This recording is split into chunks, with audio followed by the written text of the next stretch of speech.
주간 꿀에 바르셀로나가 또 이겼습니다. 바르셀로나가 지난 주말 라리가 6라운드에서 셀타비고를 상대로 홈경기를 치렀는데 먼저 두 골을 내줬거든요. 하지만 후반전 81분부터 89분까지 8분 동안 3골을 몰아넣으면서 3대2로 역전승을 거뒀습니다. 지난 라리가 6라운드 돌아보면 마드리드 더비가 있었죠. 마드리드 더비에서 아틀레티코 마드리드가 모라타의 활약을 앞세워서 레알 마드리드를 제압을 했습니다. 그리고 지로나가 마요르카를 상대로 무려 5골을 넣으면서 승리를 거두는 모습이 나왔습니다. 그러다 보니까 순위가 변동이 좀 있었죠. 결국 바르셀로나가 셀타비고에게 승리하면서 라리가 1위로 올라서게 됐습니다. 그 뒤를 지로나가 추격하고 있는 모습인데요.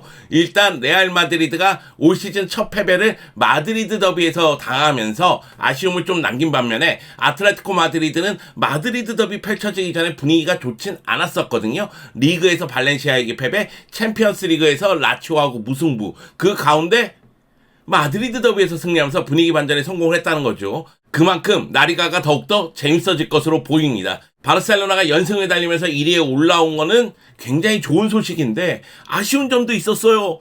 프랭키 더용이, 나의 더용이, 우리의 더용이 발목 부상을 당했습니다. 그러다 보니까 차후 경기 일정에서 빠질 것이라는 이야기가 나오고 있는데요. 요 이야기를 한번 다뤄볼까 합니다. 일단 셀타비고전 어떻게 역전승을 거뒀는지 하나하나 살펴볼 필요성이 있죠. 가봅시다. 라리가 6라운드 바르셀로나와 셀타비고의 대결, 차비 감독과 라파엘 베니테스 감독의 대결, 확실히 재미났습니다. 라파엘 베니테스 감독은 뉴캐슬 시절부터 백3, 사실상 백5를 가동하면서 실리적인 축구를 구사하는데 매우 뛰어난 능력을 보여줬고 올 시즌 셀타비고에서도 같은 모습을 보여주고 있습니다. 반면에 차비 감독 같은 경우에는 역시 4-3-3을 앞세워서 아기자기한 축구, 바르셀로나다운 축구를 보여주면서 최근 2경기 연속으로 5대0으로 승리를 거둔 가운데 맞대결을 펼치게 된 거죠. 바르셀로나가 셀타비고 원정에 최근 약하다 할지라도 홈에서는 셀타비고를 잘 잡아온 팀이기 때문에 홈에서는 셀타비고를 어렵지 않게 제압할 수 있겠구나, 이런 예상이 지배적이었으나 셀타비고의 수비가 워낙에 단단한 모습을 보여줬습니다. 여기에 이아고 아스파스와 스트랜드 라르센을 앞세운 셀타비고의 역습이 정말 날카로웠죠. 그러다 보니까 바르셀로나가 전반 19분에 라인을 올리면서 공격을 전개할 때 볼을 빼앗기고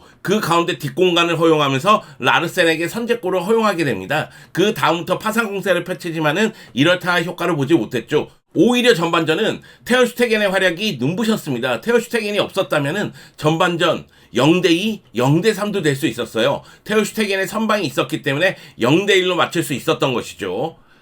그리고 나서 후반전 차비 감독은 변화를 꾀합니다. 대대적인 선수 변화를 통해서 공격 쪽에 초점을 맞추는 모습이 있었고 그것이 나름대로 효과를 보는 듯 보였지만은 결국은 또다시 상대의 역습에 의해서 실점하는 모습이 나오는데요. 아스파스, 진짜 기가 막힌 패스를 두비카스에게 찔러줬고요. 두비카스가 마무리 지으면서 셀타비고가 2대0을 만드는 거죠. 이런 상황에서 바르셀로나는 81분부터 추격하기 시작하는데요. 주앙 펠스의 로빙 패스를 레반도프스키가 원터치로 마무리 지으면서 한 골을 따라잡았고, 그리고 나서 주앙 칸셀루가 컷백한 것을 레반도프스키가 또다시 마무리 지으면서 2대2 동점을 만들었습니다. 그리고 89분에 가비의 대각선 크로스를 주앙 칸셀루가 들어가면서 마무리 지었죠. 결국 이 경기는 바르셀로나가 3대2로 승리하게 됩니다. 물론 경기 내용을 봤을 때 바르셀로나는 만족할 만한 수준은 아니었어요. 전반전 내내 고전을 했었고 후반전도 계속해서 포메이션 변화라든가 선수 기용의 변화를 줬지만은 확실하게 상대를 제압하는 모습은 늦게 나왔거든요. 오히려 셀타비고의 미드필더들이 지친 다음에 수비 쪽에서 집중력이 떨어진 다음에 바르셀로나가 그 빈틈을 파고드는 모습이 나왔다고 봐야 되겠죠.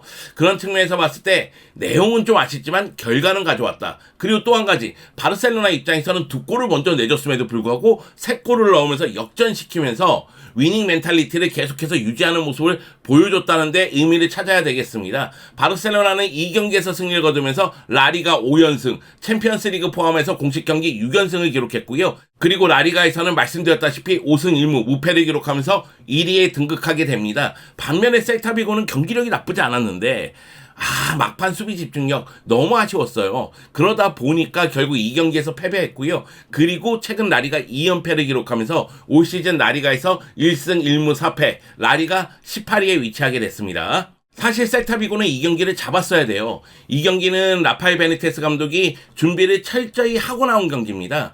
백5를 구성해서 후방 라인에서 공간을 주지 않는 모습이었고요. 산미들이 굉장히 많이 뛰면서 계속해서 수비 쪽에서의 집중력을 유지하는 모습이었어요. 그리고 이아고 아스파스와 라르센은 역습을 계속해서 준비하는 모습이 나왔거든요. 그리고 이것은 전반전 내내 위력을 발휘했습니다. 역시 투톱 라르센과 이아고 아스파스의 활약은 눈부셨습니다. 역습 상황에서 날카로운 슈팅을 보여줬고요. 특히 공간을 활용하는 능력을 보여줬어요. 그렇기 때문에 바르셀로나의 수비가 고전했던 것이고 테오 슈테겐의 활약이 없었다면 바르셀로나는 전반전에 무너질 수도 있었던 것이죠. 여기다가 산미들은 칭찬해야 돼요. 네, 데라토레라든가 벨트란, 반바 같은 경우에는 경기 내내 많이 뛰면서 수비 가담도 적극적으로 했고 공격을 전개할 때는 빠르게 올라오면서 공격수 숫자를 늘려주고자 노력하는 모습이 나왔습니다. 사실 전반전 경기력을 봤을 때는 바르셀로나가 이거 말린 경기다. 프랭키 도용까지 발목 부상을 당하면서 나갔기 때문에 경기를 푸는 데 있어서 계속해서 어려움이 따랐거든요. 야, 이거 자칫 잘못하면은 당할 수가 있겠다, 이런 생각이 들었었는데요. 셀타비고는 후반전도 끈끈함을 유지했습니다. 베니테스 감독은 이 가운데에서 바르셀로나가 라인을 올리면서 공격을 전개하니까 공격의 스피드를 유지하면서 뒷공간으로 들어가고 추가골을 원했던 것 같아요. 그래서 공격 라인에 변화를 줍니다. 그리고 이것은 적중했죠. 무엇보다도 두비카스 선수가 교체 출전해서 추가골을 넣었으니까요. 다만 산미들이 활동량이 굉장히 많았었는데 미드필드의 변화가 너무 늦지 않았나. 결국 90분 지나서 추가 시간에 반바 선수를 빼는 그 변화가 있긴 있었지만은 산미들에는 거의 변화를 주지 않는 상태였고, 그러다 보니까 기동력이 떨어지는 모습이 나왔습니다. 그리고 수비 쪽에서도 집중력이 떨어지다 보니까 결국은 바르셀로나에게 81분부터 89분까지 3골을 허용하게 된 거죠. 셀타비고 입장에서는 좀 아쉬운 경기가 아닌가, 그런 생각이 듭니다. 자, 바르셀로나 같은 경우에는 셀타비고 상대로 상당히 고전했는데 셀타비고가 백5를 가동하면서 위치를 먼저 잡고 있었단 말이에요. 물론 바르셀로나 같은 경우에는 측면에서 상대 선수들하고 1대1 돌파를 좀 즐기면서 이 횡적인 간격을 늘고자 노력을 했지만 사실 이 경기는 측면에 있는 자원이 조앙 펠리스하고 페란 토레스였어요. 결국 이 자원들은 안쪽으로 밀고 들어가는 경우가 많죠. 그러다 보니까 이 간격을 넓히는데 실패하는 모습이 있었습니다. 여기다 프랭키 드용이 부상을 당한 다음에는 빌드업 자체에서도 어려움을 좀 겪었고요. 그러다 보니 셀타비고의 수비를 효과적으로 공략하지 못했습니다. 후반전 시작할 때 차비 감독은 선수 교체를 단행하면서 변화를 줍니다. 라민 야말과 아라우오를 투입했죠. 그러면서 로메오와 마르콘스 알론소를 빼는 모습이었었는데요. 그러다 보니까 수비 시에는 백포라인을 유지하는 모습인데 줄스 쿤데가 중앙에 있다가 왼쪽으로 갔죠. 그러면서 줄스 쿤데,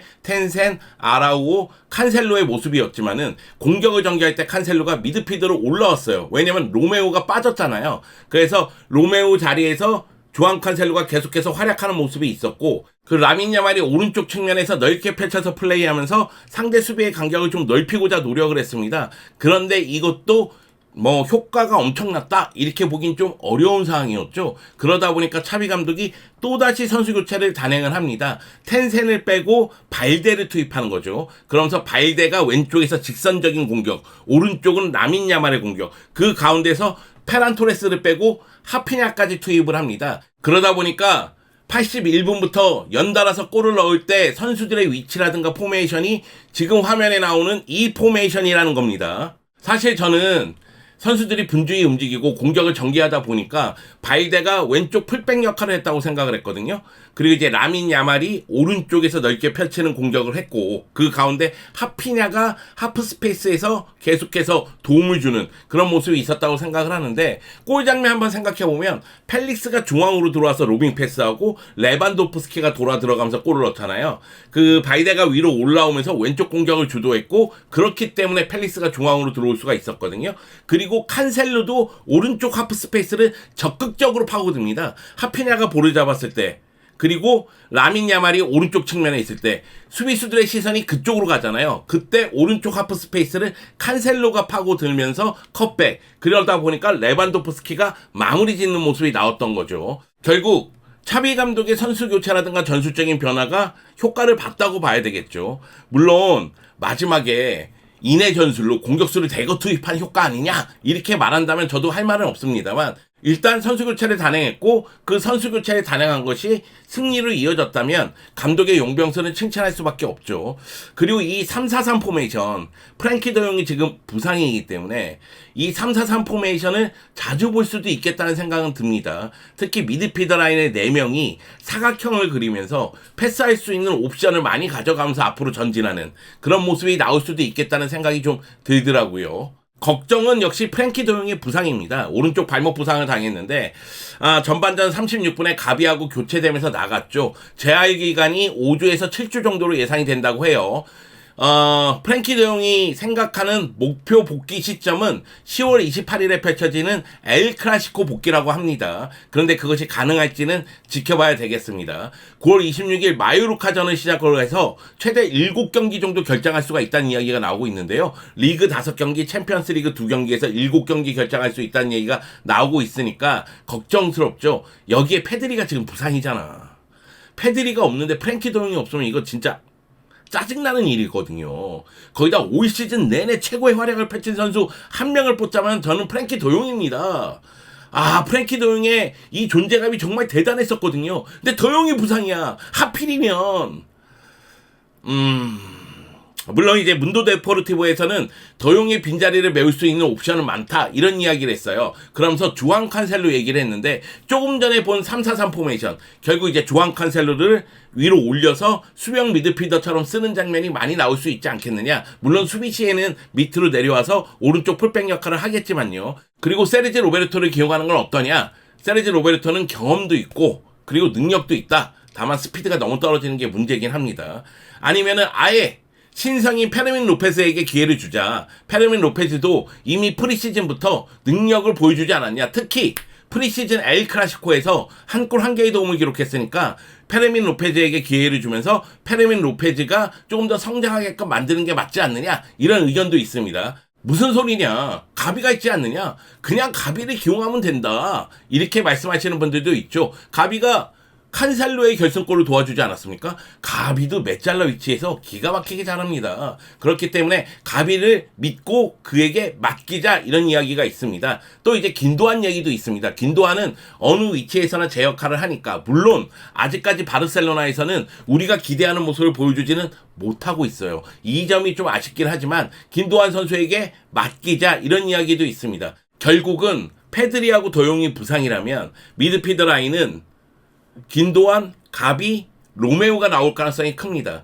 그 가운데서 페르민 로페즈라든가 세르지 로베르토를 어떻게 쓸 것이냐, 또 주앙 칸셀로를 전술적으로 어떤 식으로 이용할지가 매우 중요합니다. 물론 차비 감독이 조금 전에 본 포메이션 3-4-3 포메이션으로 나올 수도 있습니다.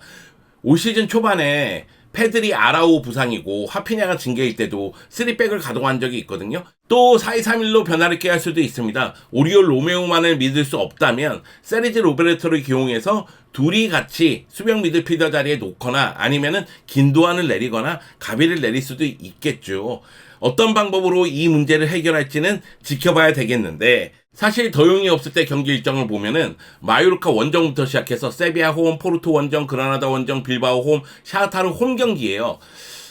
여기까지는 어려운 경기?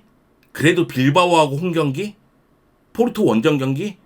이런 경기가 있다고 볼 수도 있겠지만 여기까지는 충분히 승리를 거둘 수 있거든요. 문제는 라리가 11라운드 레알 마드리드하고의 홈 경기입니다. 엘 클라시코 경기. 이 경기는 올 시즌 라리가 우승 경쟁에 큰 영향을 미칠 경기이기 때문에 반드시 잡아야 됩니다. 그런 측면에서 봤을 때에는 더용이 이 경기 전에 돌아오기를 바랄 수밖에 없죠. 페드리도 돌아와라. 페드리 더용 돌아와.